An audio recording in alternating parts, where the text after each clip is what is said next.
team, and your perennial power, Kansas, just down the road. So it should be a lot of fun, and we're excited for the week. With that, I'll take any questions. Sipple shook his head, no questions, I'm done. That was it? I wasn't shaking my head at that. Oh, okay. So if there's one thing that you would say is a top priority for slowing down Creighton's offense, what would it be? Well, Mo Watson is a one-man fast break, and he is the essence of that transition and that speed. So you have to get to him somehow. And no, I'm not going to give you any game plan stuff. So you can quit asking how right now. How are you going to have guarded? Everybody. How is he in terms of controlling tempo, just controlling that team?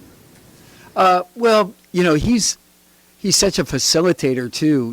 He impacts the game in a way that is, his assist rate's like 42%. So, which means for every shot he takes, almost, for every 2 shots he takes, almost, almost one of them he's got another assist on the way. So he shares the ball so well. He's so fast. He gets guys to overhelp, and then he finds, the open player, right-handed, left-handed, doesn't matter. He's really been he was a great get for as far as Division I transfers, you can hit or miss, and they hit a home run with him.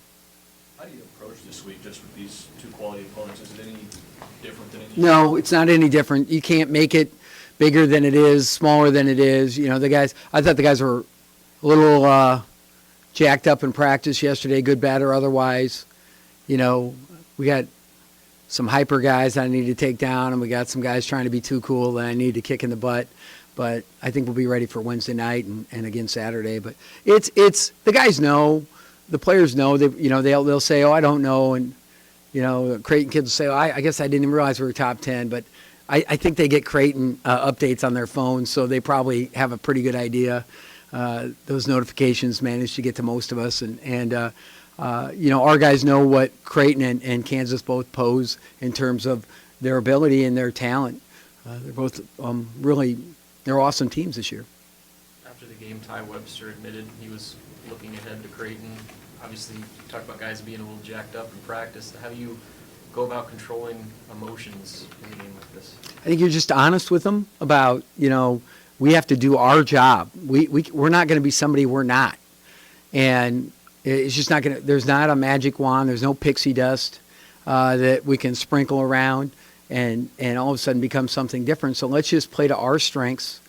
Let's try and eliminate theirs, and then let's make some plays to win the game. Go ahead. Has the schedule you guys played already, does that kind of help? Just in a get ready for these?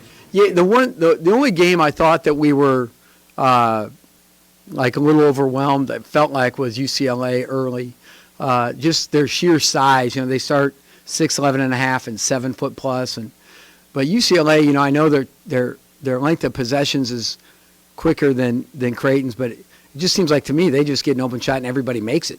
Like that's why Creighton's fast. It's a different deal, and so I think that that'll help. But at the same time, you're still going to be hopped up for these games. I mean, I will be, so I imagine they will be. Place any big picture importance on beating Creighton? No. One, I don't want it to be personal. Well, we know that Mac and I have gone back since 1996 or whatever it is, and played each other. And I've played him before when he was the top 20 nationally ranked team when we were D2, but nobody knew about it. And so he's had good teams, and so for me, it's not that. We know that Creighton's really, won 15 to 20 or whatever. I mean, we know all that stuff. What do you do about it? I mean, it's just like any other past. What do you do about your past? And nothing. And if you wallow in it, I had a ref tell me one time when I was complaining about a call from a previous game, and he was a veteran guy, which I kind of like some of those veteran guys, some.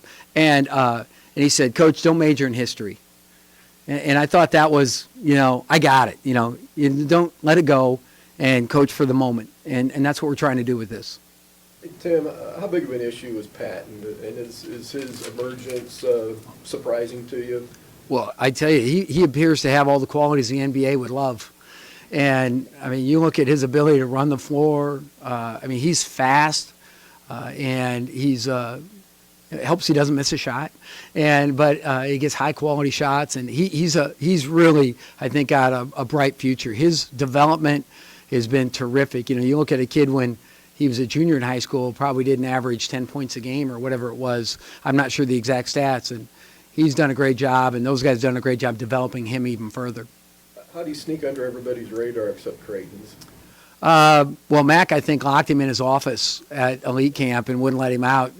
Technically, it's one of those hostage captor things that I think he fell in love with him that way. Being Justin, yeah. No, it just, I don't know that it was on a whole bunch of people's, on the top of a whole bunch of people's radar coming out, but he just kept developing and growing, and he's fun to watch. He really is fun to watch. And so is Kyrie Thomas. I like Kyrie in high school. And those are, it's fun to see those guys do well. And I know they're Nebraska guys, and I know they play for Creighton. But at the same time, they're good guys that play hard and are doing an excellent job. And I admire that in them. Coach, I know you expect a lot of Glenn, and, he's kind of been up and down this season. Do you just put that in the nature of basketball and trying to become a scorer, or has he been putting too much pressure on himself? Well, Glenn's a kid that wants to do everything right. So I would say there's some of that. He puts some unneeded pressure on himself. He wants to be perfect and do this and do that. And it's just going to come in time. He has to realize you get a little better and a little better and a little better. And the games that he hasn't done great in, I think some of it's by choosing. There was a couple games early in the year where he had 6 or 8 assists and really didn't even shoot the ball. So he was just setting other guys up. And that's just smart basketball. I didn't think he played his best the other night against South Dakota, though. I think a lot of guys were tired. Again, we've been through it, but I would expect him to be at his best this week. Looking ahead to Saturday, you played on the road Clemson in front of a pretty pro UCLA crowd in Fullerton. How do you think that prepares you for Kansas? It doesn't. There's no way it does.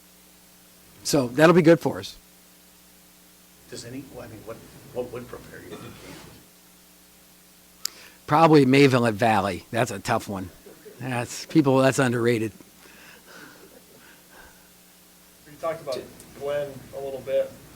He's a competitive guy, so when he has a game where maybe he doesn't feel like he gave his best, you kind of expect him to come out with a good performance after that. Yeah, he's one of those guys that, some guys slump, and some guys, after they have a bad game, they have a great game, and that's what I expect out of Glenn. Because he's a competitor, he knows how to get himself back on track, and he's got elite skill and ability. That talent.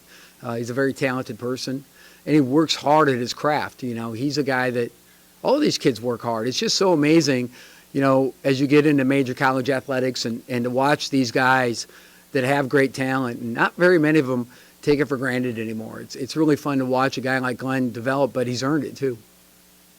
You'll be hopped up for this game. What pressure do you put on yourself to get a W in this series? And do you feel impact? Well, last night when my wife and I were having dinner and I couldn't find the crackers, I said, I haven't beaten this guy in 12 years. So if you think that has any impact on me, I guess, and but not really. Outside of that, in every waking moment, and can't find the saltines. Ty said you She didn't have them out right there, they were in the cupboard. Okay. Damn it. Yeah, she's not helping. What really happened in that Ryder Cup match? They cheated. It's typical Creighton. So, here's a guy, 18 handicap, right, shoots 81. So I thought, when I register my handicap, they say your handicap is about 85% what you normally shoot. Apparently they think it's like 300 plus or 200 times what you're going to shoot or whatever it is. That just shows you that anybody that ever plays Greg McDermott will vouch for me on this one. Creighton fans, boosters will tell you that when Max got sand coming out the bottom of his shorts and his ears and his hands, that he's the biggest sandbagger you've ever met in your life. Generally, not a great guy on the golf course. Does a heck of a job in the basketball court, but we just got wronged, you know. But that happens to anybody. But we'll look forward to the rematch. They can be whoever they want to be, Europe or Scotland or whatever, and we'll be Australia in the American Ryder Cup or whatever. But we're going to bounce back. I did some recruiting here. Anything else? All right, thank you.